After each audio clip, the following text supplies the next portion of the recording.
where religion goes in China has a lot to do with where politics go in China.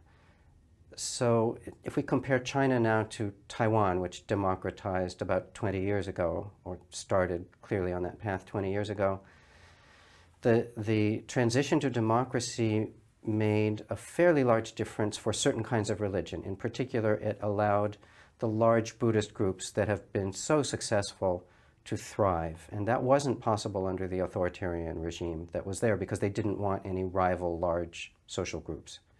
The situation in China right now is they don't want any large rival social groups, and so religions have not been able to grow in that particular way. Instead, what we have is the official religions plugging along but not being particularly successful, and a lot of religious growth in the kind of gray area a bit beneath government regulation. If they free things up, because they democratize or simply because they decide to free things up under a more authoritarian system, I think we'll see a rapid increase in large religious groups, the equivalent of those big Buddhist associations in Taiwan, but not necessarily Buddhist, possibly Christian, because it's growing rather rapidly.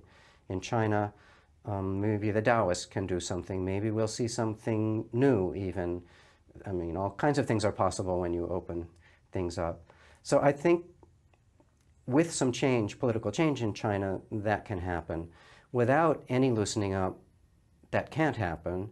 But I would see a continuation of the current trend, which is religion is rapidly increasing in all kinds of ways. Christianity in some areas, Buddhism in some areas, a revival or reinvention of that local temple tradition in many places. So all of this is happening very rapidly and in a very interesting way. I don't see that changing significantly.